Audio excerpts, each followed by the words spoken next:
A esta hora, temas económicos en nuestra pantalla. ¿Cómo le va? Decisiones que toman nuestros gobernantes y que afectan nuestros bolsillos. Aquí, en este programa, vamos a revisar temas económicos que a esta hora generan noticia y le vamos a sumar hoy un análisis muy especial a raíz de los hechos en Venezuela. Así las cosas, primer titular, gira estelar que está dando el canciller de Rusia, Sergei Lavrov. Primer punto en la región latino-caribeña será Cuba, luego irá a Brasil y Surinam. Bolivia, exploración petrolera en el departamento de La Paz, reconfigura el mapa energético del país. En medio de constantes ataques imperialistas y de un fuerte asedio económico, Venezuela es el tema de análisis hoy, el costo del asedio.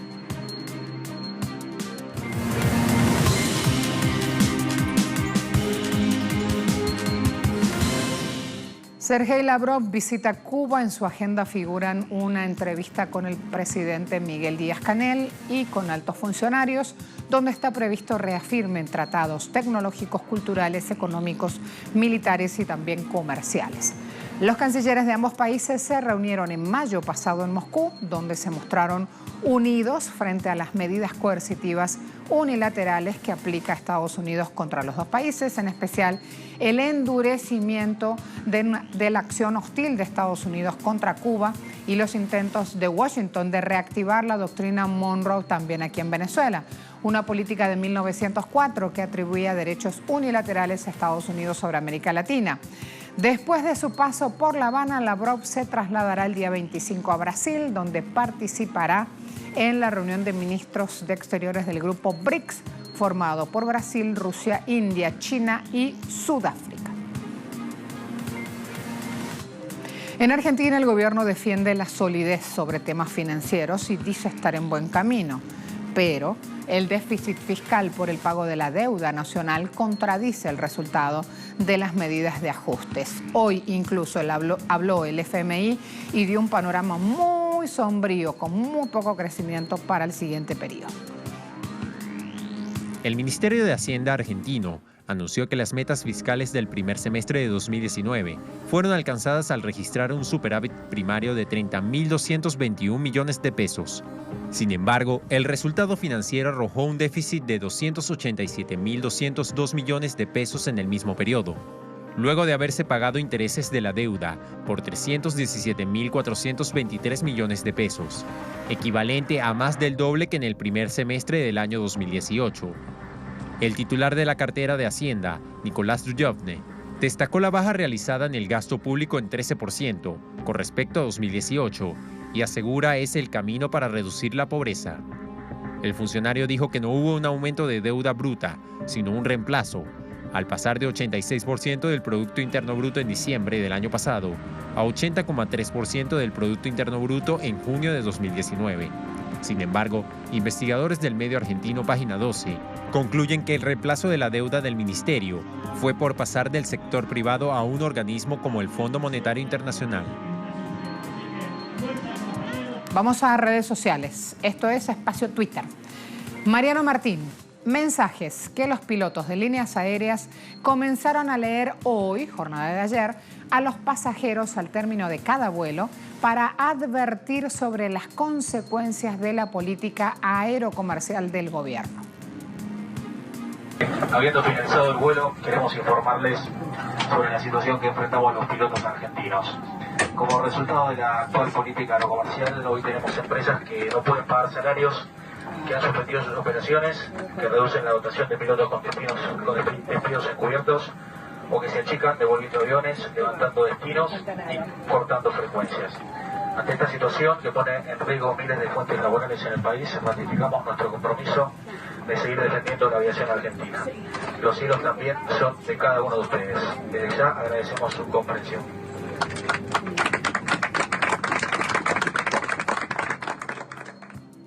Temas de Argentina. Ahora cruzo la frontera, me voy por el norte, pasando por mi provincia de Santiago del Estero, cruzo la frontera y me voy a Bolivia, porque el presidente Evo Morales anunció el inicio de la exploración de un pozo llamado Mayaya Centro por 1 o X1, ubicado en Caranavi. La inversión prevista es 76 millones de dólares para un posible reservorio de al menos 5,9 billones de barriles de petróleo y 15 trillones de pies cúbicos de gas natural. En el acto de ayer, el primer mandatario boliviano remarcó que esa estimación de hidrocarburos convierte al Departamento de La Paz en un importante productor. Destacamos que mientras los gobiernos anteriores invirtieron tan solo 85 millones de dólares entre 1993 y 2005 para explorar hidrocarburos en La Paz, el gobierno del presidente Evo Morales ha invertido desde el inicio de su gestión en 2006 hasta el 2018 la suma de 795 millones de dólares para la exploración de hidrocarburos allí en esa localidad, en La Paz, y se prevé inyectar de aquí hasta el 2025 otros 450 millones de dólares. Debido a esa inversión, periodo o entre 2006 y 2018, este Departamento de La Paz recibió 2.032 millones de dólares de renta petrolera, frente a los 38,8 millones de dólares que había percibido entre 1999 y el 2005. ¿En qué se traducen estas inversiones? En beneficios para su sociedad. En el año 2005, solo 40.000 personas en La Paz tenían gas a domicilio, mientras que en la actualidad ese número de personas subió a más de 1,8 millones de usuarios. A la vuelta, un tema que preocupa, estas relaciones Estados Unidos-Irán. ¿Por qué? Ya lo van a ver.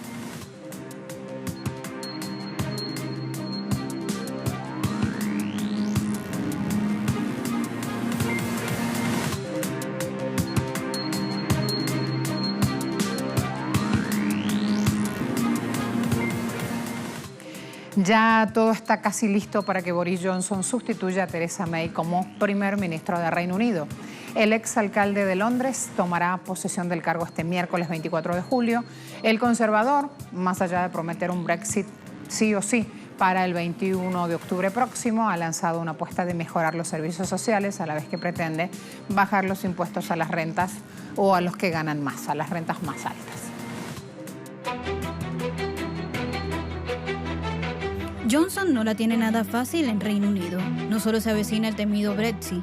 Si bien ha querido mostrarse dialogante con la Unión Europea, esta última ha dicho que no renegociará nada, que lo pactado con Theresa May va sí o sí. Pese a ello, Johnson sigue convencido de poder negociar con Bruselas y además de no pagar los más de 40.000 millones de euros de factura de salida, si no hay entendimiento. Ha dicho que resolverá el escollo de la salvaguardia irlandesa por medio de la tecnología, algo que Bruselas se resiste a creer y sobre todo a aceptar. Su promesa más férrea es que el próximo 31 de octubre el Reino Unido consumará el divorcio con la Unión Europea de una vez por todas, sea como sea. Pero el Brexit no es el único obstáculo que deberá sortear Boris Johnson. Si no quiere terminar como un David Cameron o una Theresa May, el ex alcalde de Londres deberá hacer frente a una creciente desigualdad, pobreza infantil latente, carencia de un sistema viable de cuidado a los ancianos, una crisis con Irán, la pérdida de empleos cuya tasa ya alcanza el 5%, a lo que se suma el venidero conflicto con los granjeros, ganaderos y pescadores, que se quedarán sin las subvenciones de la Unión Europea a las que ya se habían acostumbrado. Su intención es aprobar un presupuesto de emergencia con reducciones de impuestos a los más ricos, que tendrá un coste de 11.000 millones de euros, a los más pobres otros 13.000 millones de euros, reducción del impuesto corporativo del 19% al 12,5% y del impuesto a la compraventa de propiedades, mejora en educación para lo que invertirá 3.000 millones de euros, un incremento del gasto de defensa y un plan masivo de inversión en infraestructura, cuyo costo será de 35.000 millones de euros. Todo ello a un coste exorbitante para parar el golpe del divorcio y conseguir una subida del Producto Interno Bruto del 0,5%. Y aquí también hablemos del panorama aeronáutico. Es uno de los primeros puntos del sector transporte que se resiente cuando la economía de un país o el manejo gubernamental de la economía de un país no da resultados óptimos. Esto pasa también en Reino Unido. 9 de cada 10 pilotos de British Airways afiliados a la Asociación de Pilotos de la aerolínea británica, del 90% de los que votaron, 9 de cada 10, han dado su apoyo a que se consume una huelga ante la negativa de la patronal, que forma el grupo hispano, a estudiar sus demandas laborales. O sea que no solamente no los escuchan con sus reclamos laborales, ni siquiera se sientan a recibirlos. El secretario general de BALPA, esa es la sigla, Brian Strudom, destacó que el contundente resultado de la votación confirma la determinación que han asumido los pilotos y demuestra que la patronal de la aerolínea tiene que plantear una oferta sensata mejorada para evitar ir a huelga. Y señaló también el sindicalista que es triste ver cómo después de 3 días de conversaciones, la compañía no cede ni un centímetro. El líder sindical dijo: la solución a la disputa está en manos de la patronal de British Airways. La aerolínea le responde, ya había informado anteriormente de hecho, que la oferta que tienen a los pilotos contempla un aumento salarial del 11,5% durante los próximos 3 años. Si no están de acuerdo, hasta aquí llegó la negociación. El presidente ejecutivo de Alibaba, Jack Ma, pide o destaca en un foro hablando de la importancia de cooperación entre las empresas chinas y el resto del mundo. ¿Por qué? Porque él dice que de esa forma se impulsan nuevas tecnologías. Hizo especial énfasis el empresario en esta disputa comercial Estados Unidos-China, afirmando nuevamente la necesidad imperiosa de facilitar la economía digital para esta cooperación Asia-Pacífico. El comercio debe ser la fuerza de eliminar la disputa, en lugar de ser la herramienta de la política. Esperemos que todos nosotros, los representantes de APEC, hagamos lo que podamos para promover el desarrollo de la economía digital. La gente elegirá vivir en lugares con un acceso más conveniente a los datos en el futuro. Comercio entre China y Emiratos Árabes Unidos alcanzó los 11.200 millones de dólares primer trimestre de 2019. China está entre las 4 principales fuentes nacionales de inversión en Dubái, la ciudad más grande de los Emiratos Árabes Unidos. Las inversiones chinas en bienes raíces aumentaron rápidamente en los últimos 4 años, un 64% entre 2016 y 2017, y se espera que sigan creciendo hasta un 70% en 2019. Más de 1,1 millón de turistas chinos visitaron Emiratos Árabes Unidos en 2018 y hoy tienen más de 150 vuelos comerciales por semana entre ambos países. Otro punto, Mike Pompeo reafirma su postura y como siempre amenaza a Irán por incumplir, dice él, acuerdos con Estados Unidos. Mostró un discurso muy agresivo en su último procedimiento donde dijo estar afianzando fuerzas con sus aliados para, de ser necesarios, tomar represalias a través de sus acostumbradas sanciones. En la República Islámica de Irán, el acuerdo nuclear solo hizo que el régimen fuera más agresivo, así que nos hemos vuelto a comprometer con los aliados para ejercer presión sobre ese régimen. Todo lo que pedimos es todo lo que Estados Unidos pregunta. Solo queremos se comporten como una nación normal y hoy, como parte de esa campaña de máxima presión, estoy anunciando que Estados Unidos está imponiendo sanciones a la entidad china Shanghai Shenrock y su director ejecutivo, Jung-Min Lee, violaron la ley de los Estados Unidos al aceptar crudo a petróleo. Hemos dicho todo el tiempo que a cualquier sanción será efectivamente aplicada. No podemos tolerar que más dinero vaya al ayatolá. Pongan soldados estadounidenses, marineros, aviadores e infantes de marina y pongan su vida en riesgo. Es demasiado importante. Para cerrar este capítulo, Irán-Estados Unidos, hoy a primera hora el gobierno iraní saludaba la elección de Boris Johnson como primer ministro en Reino Unido, así que atentos a los hechos. ¿Por qué? Porque en Reino Unido es donde se están fijando distintas reuniones para hablar y ver qué es lo que pasa con esta situación. A la vuelta de la pausa, Venezuela, el hoy de Venezuela, acosado por continuos ataques con un pueblo que se mantiene firme junto a una silla presidencial, junto a un mandatario que fue electo en urnas democráticamente.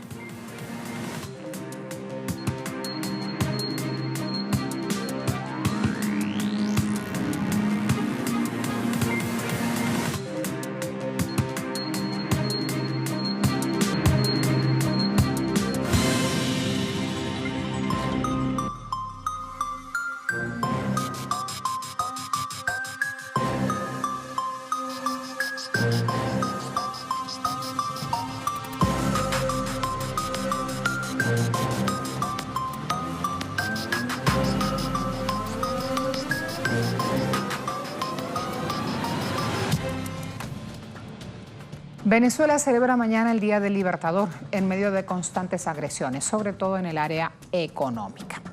Pondremos en contexto la situación que vive el país para luego profundizar en estas acciones que se ejercen desde el exterior y que buscan socavar la independencia.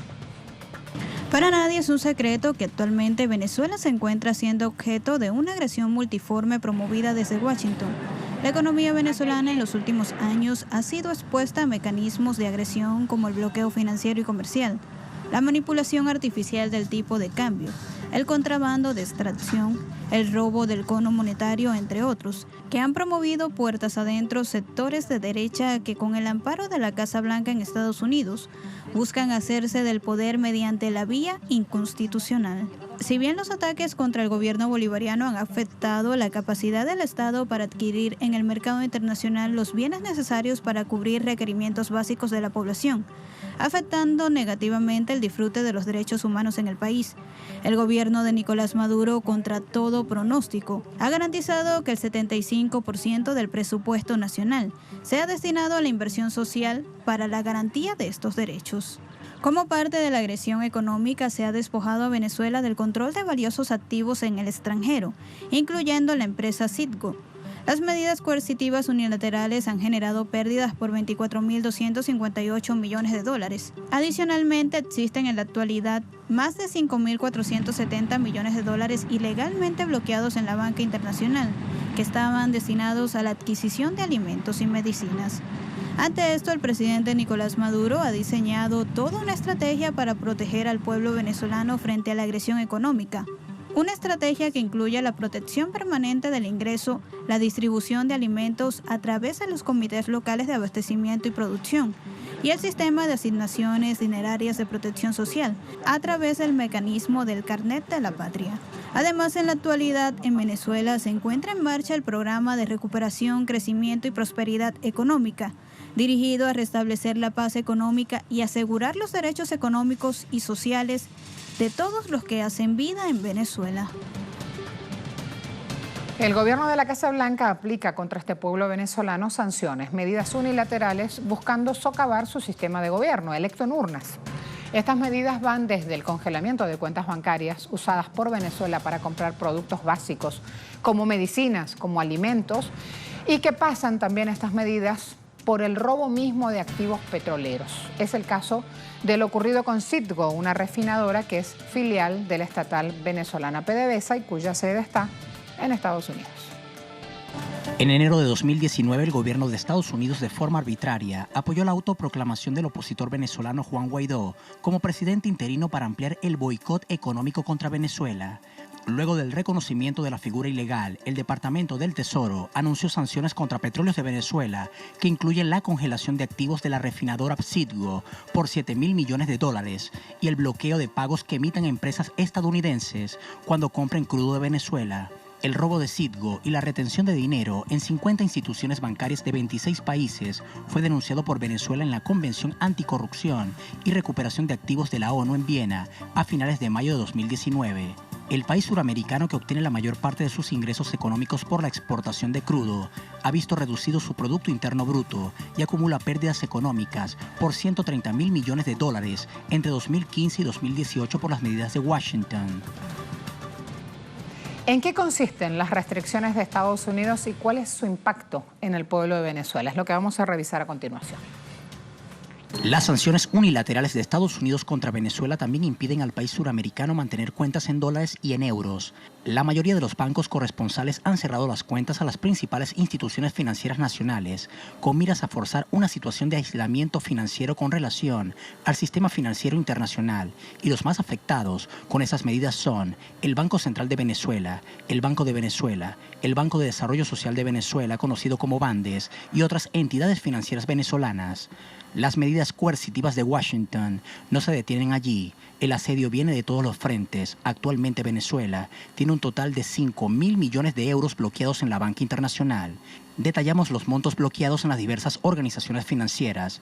En el Banco de Inglaterra, $1.359 millones. En Citibank, 196 millones de euros. En Glen Street de Londres, 453 millones de euros, en North Capital, 238 millones de euros, en Novo Banco, 1.543 millones y en Sumitomo, 415 millones de euros. El bloqueo económico estadounidense ha impedido a Venezuela comprar medicamentos sensibles para la población y también ha ocasionado la retención de fondos que el Estado destina a sus proveedores. Una orden de compra del Fonden por 1.171 millones de euros para importar albumina humana, inmunoglobulina, fue bloqueada. Por esta acción arbitraria, se afectó a 5.859 personas que padecen hemofilia y síndrome Guillain-Barré. También fueron bloqueados 781.219 euros para la compra de reactivos de sangre, afectando a 2.586.106 pacientes y 123.000 más que necesitan transfusión. En febrero de 2019, Venezuela realizó desembolsos para adquirir vacunas contra la meningitis, rotavirus e influenza. Los pagos intentaban llegar a la Organización Panamericana de la Salud, pero fueron devueltos por el Novo Banco con sede en Portugal. El bloqueo afectó la disponibilidad de vacunas para 2.600.000 niños y niñas venezolanas. Por otra parte, mientras que Colombia intentó forzar una supuesta ayuda humanitaria a Venezuela, el gobierno de ese país, en mayo del año 2018, bloqueó la entrada a Venezuela de 15 contenedores con 25.210 cajas de alimento destinados a los comités locales de abastecimiento y producción, conocidos como CLAP.